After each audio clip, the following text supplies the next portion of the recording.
Paritarati has quoted verse 337 from Vivekachudamani. The verse says, a seeker of liberation who, being learned, able to discriminate between the real and the unreal, believing the Vedas as authority, fixing his gaze upon the self, the supreme reality, and being a seeker after liberation, will, like a child, consciously run after the unreal, which will surely be the cause of one's downfall? Question mark.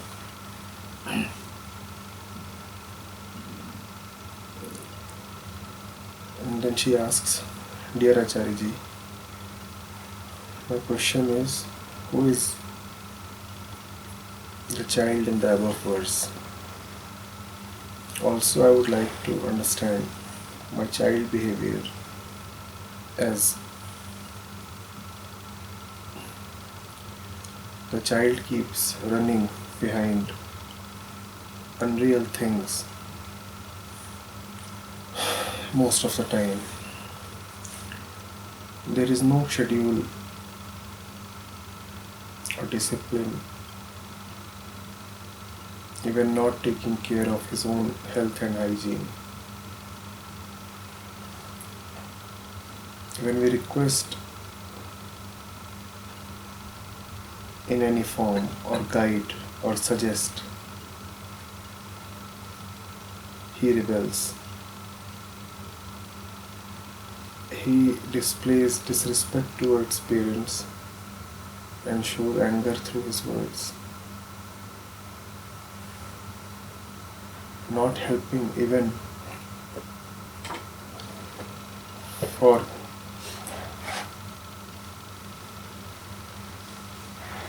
a while, even in the smallest works, and his attitude is becoming more and more aggressive.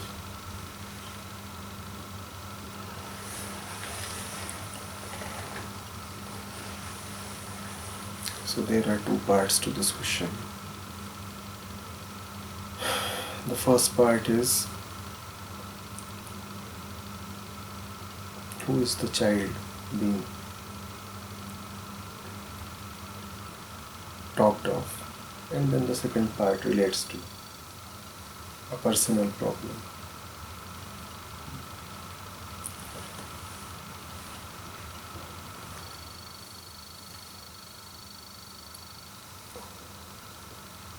Who is the child being talked of?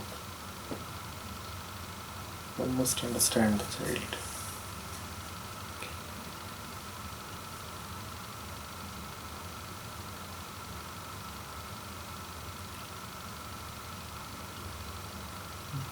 Physicality is born.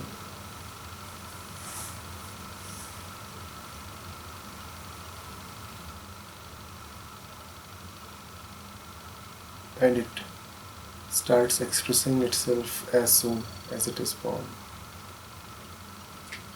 Divinity remains just as a seed. That's the child.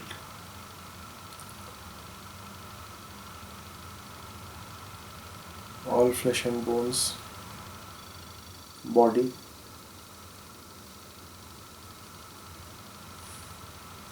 behaving exactly as per his physical conditioning, guided by nothing except the bodily impulses.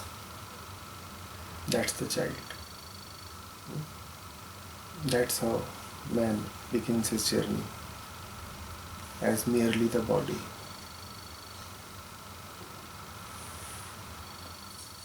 And that is why, at the outset itself, man is not very comfortable.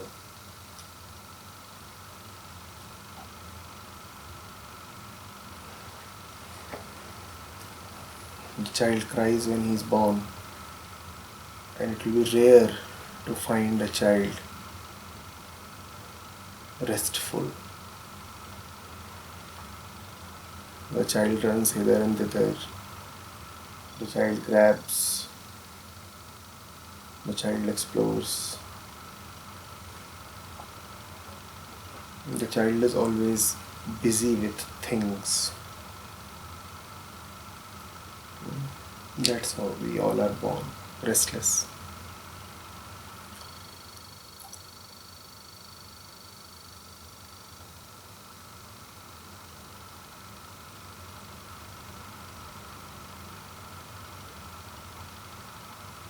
Obviously, if one is born restless, then it would be great if the restlessness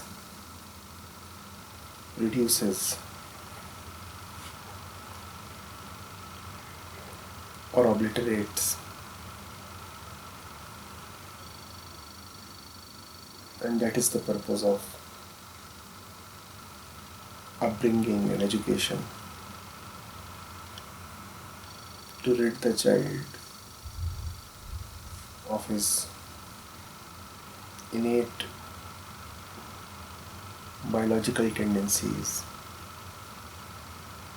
that give him no joy, but keep him occupied and tied down. Instead, if the upbringing and the education are not proper,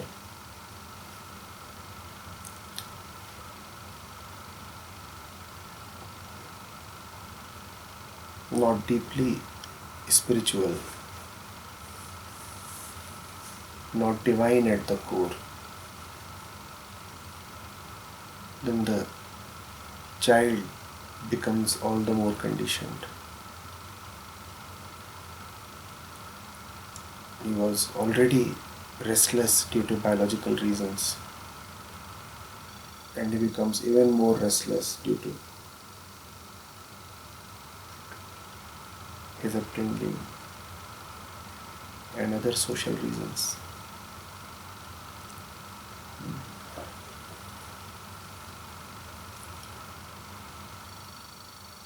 Few, very few, are those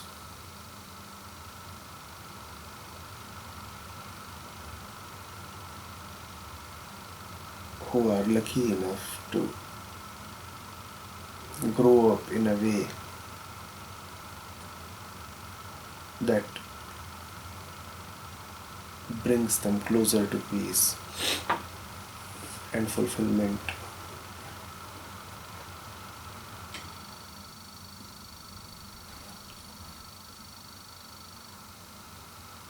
Adi Shankar is referring to those lucky few in this verse.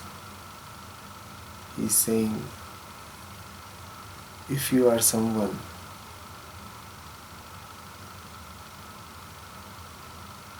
who is now not taking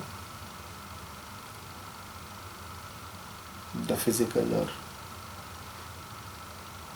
psychological tendencies as himself,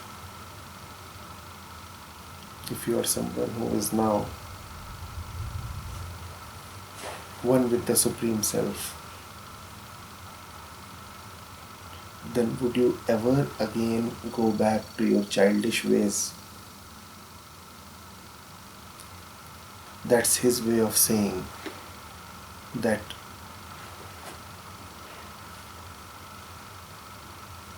once you have tasted the joy of the self, then the various pleasures of the body start appearing very, very childish.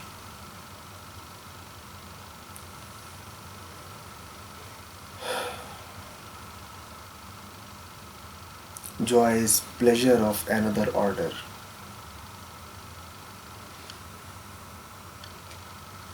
Joy is a pleasure that is never threatened. Joy is a pleasure that doesn't wax or wane. Joy is the pleasure that you don't have to try to obtain. Joy is the pleasure that doesn't make you more restless.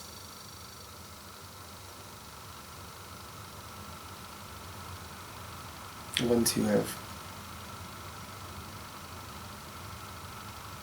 immersed yourself in the joy of truth, what value can you accord to the childish pleasures of the body? It is not renunciation. It is common sense. Once you have something very, very fulfilling, why would you give it up for something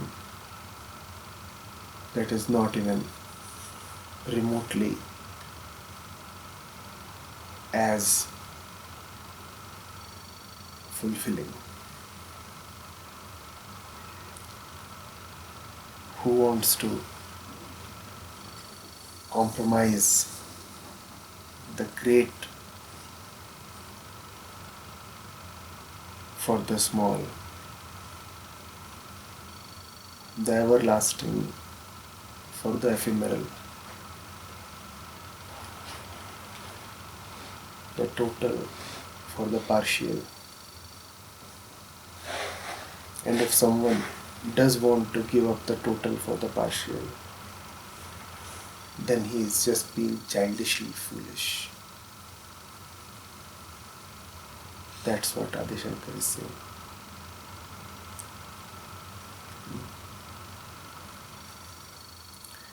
Then you have mentioned about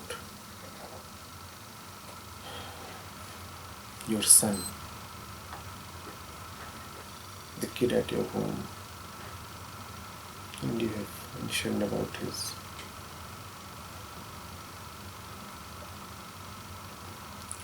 unkempt ways, his neglect of health and hygiene,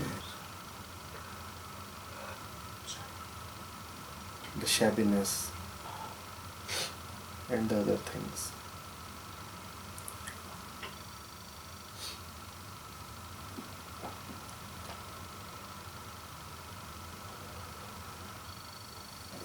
That's how we all are born, aren't we?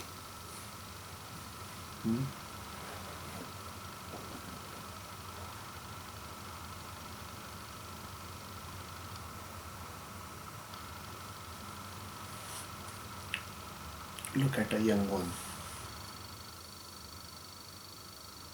The young one of human beings, the young one of animals. A human kid, a pup,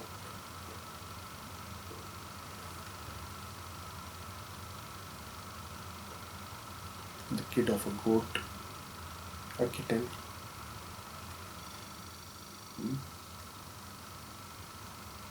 little rabbit. Look at any of them and see how they are.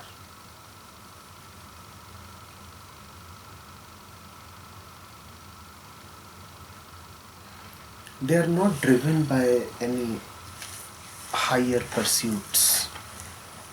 That's not for them.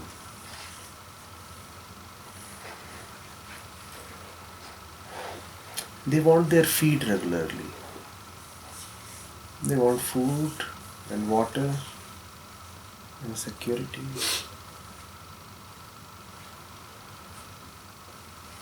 It doesn't matter much to them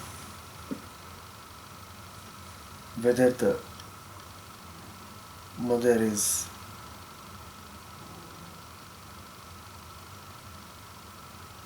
contented or not. The kid clamors for his personal feed. Hmm?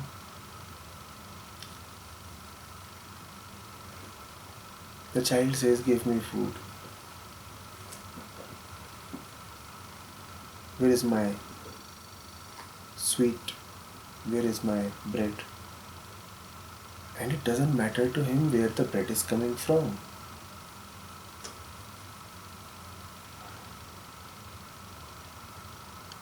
The parents might have stolen the bread from somewhere. It doesn't matter to the kid. The kid is not going to ask, where did the bread come from? The kid wants his toy. And Papa must have the money to get him the toy. The father might be a corrupt man, and the money might be ill-gotten. But it doesn't matter to the kid. All that the kid wants is the toy.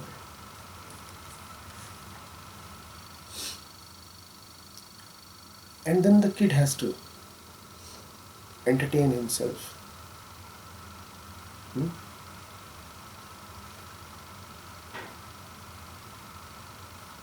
A copy of the Upanishads might be kept. But for the kid it is just a plaything. And the kid is tearing the pages apart. It doesn't matter to the kid. The kid has no higher order values. That's the thing with the body. It knows no higher order values. All it wants is self-preservation and furtherance of itself. May I stay protected. And the I means the material me. That's what the kid is saying.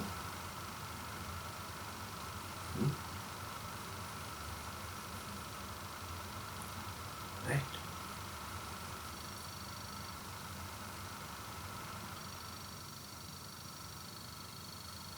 So that's the default state. That's how everybody is born. So you cannot complain if your kid is rowdy or raucous or deviant. That's how all kids are.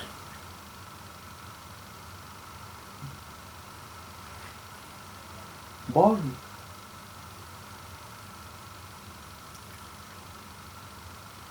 And then begins a process through which the biological tendencies are purified. Who is the initiator of that process? Who is responsible for that process? The kid is what the kid is. And all kids are born as just biological entities. Even if Buddhahood is there, it is present in them just as a seed.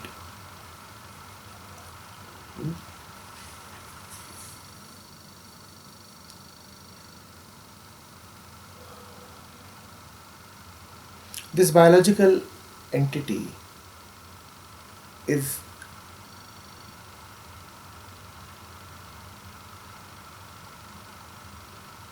then educated, refined, and the purpose of that education is to align his tendencies with the truth. Who is responsible for that education? The parents and the teachers. The parents are constantly educating the child at home, and the teacher is educating the child at school.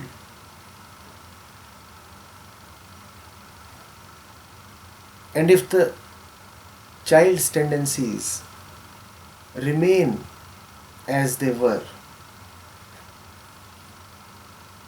at the time of birth, or get even worse, then what does it show? That the child's education is failing. That the ones who are teaching the child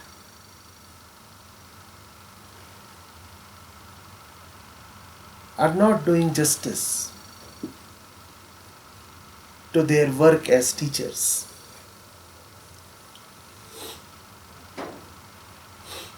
So is the problem with the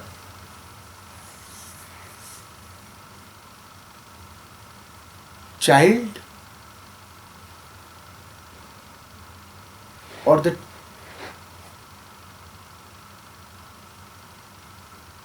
teachers of the child? Should we look at the condition of the taught or the teacher?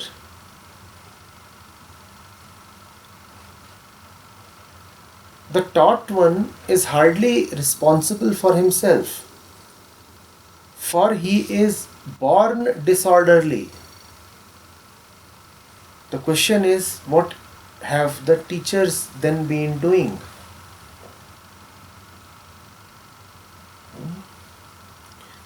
So the question then turns to the questioner, to the mother.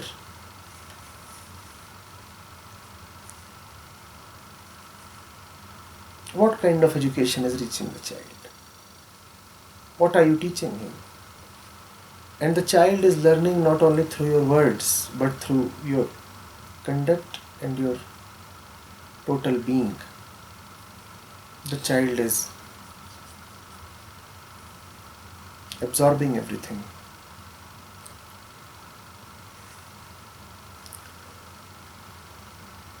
What is it that you are displaying to the child every day? And even if the teachers at the school are failing, who chose those teachers and that school for the child? The mother did and the father did. So the mother and the father have to answer. What kind of teachers are they? But then, before the teacher can be of value to the taught, first of all, the teacher must be self-illumined. Is the teacher self-illumined? Is the mother really a realized one? And if mother is not someone who understands, if the mother is herself caught in tangles,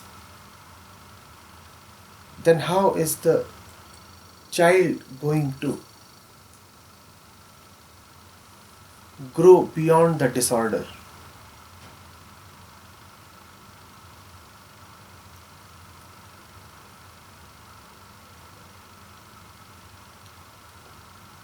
The disorder is innate. The disorder is biological. The question is, why have the bringers of order failed? Because this order that must be brought to the child is not a commodity, it is not a thing.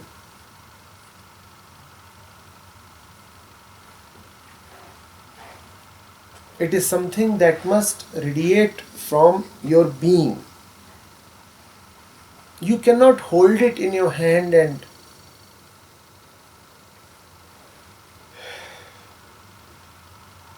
hand over to somebody.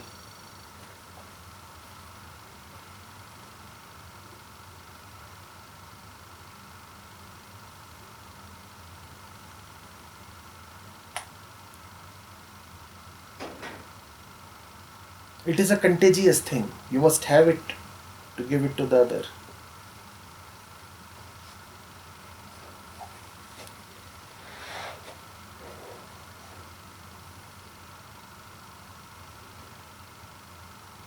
To help the other candle be lighted, first of all, the helping candle must have some light.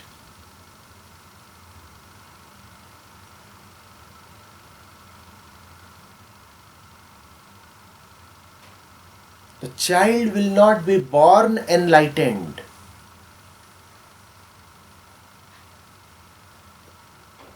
That's not how Prakriti operates.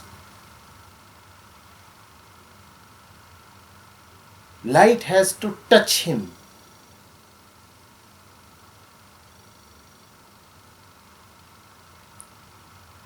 He carries light within like a candle. But the light within will gain expression only upon right association. The child must be touched by someone who is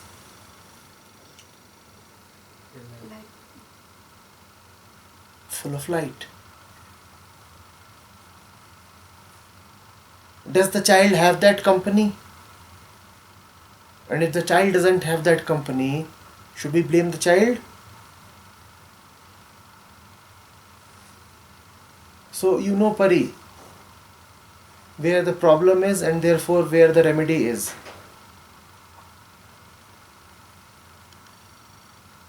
It is impossible for learned parents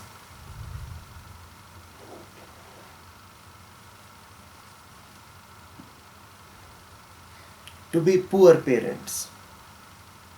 And when I say learned, I do not mean learned in terms of being knowledgeable or scholarly.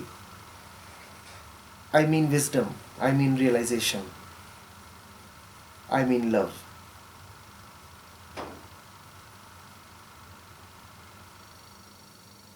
Your wisdom, your love is the necessary teacher. You must first of all awaken your own wisdom. You must first of all call forth your own love. And then the child will surely respond. The child then is a reflection of who the parent is. The growth of the child then is a barometer of the growth of parents. The state of the child then is a litmus test on the state of the parents and the teachers.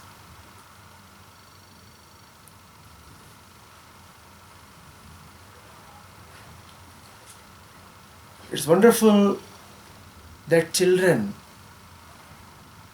are unable to conceal their disorderly instincts.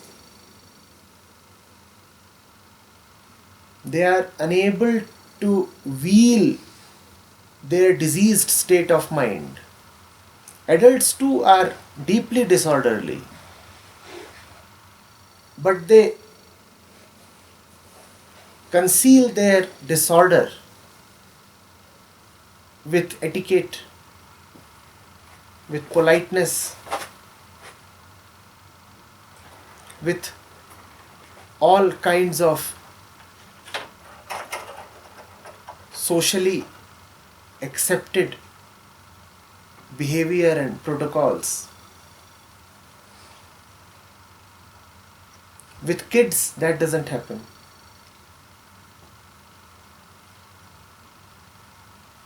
The inner chaos gets directly reflected in the behavior of the kid. The kid is not yet cunning enough to conceal. It's great because the kid cannot yet conceal,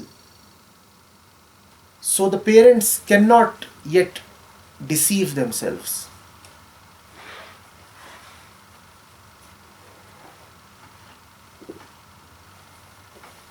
The kid's behavior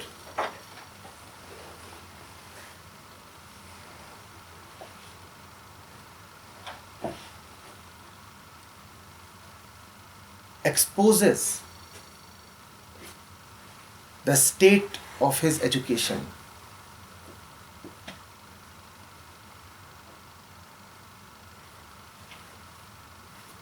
The kid's behavior is an open and irrefutable proof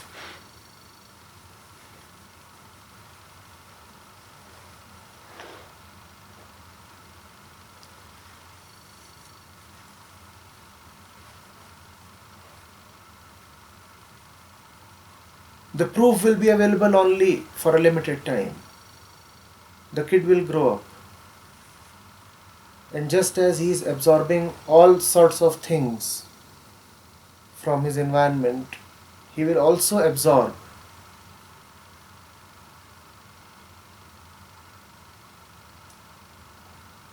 that he needs to display socially correct behavior. And then there will be no flagrant evidence available. Disorder would still be there, but hidden, camouflaged.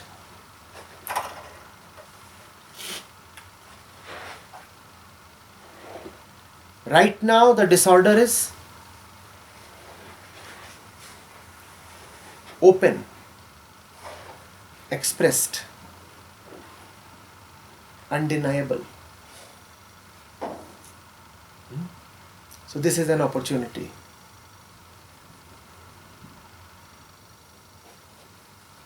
Somebody is holding the mirror to you.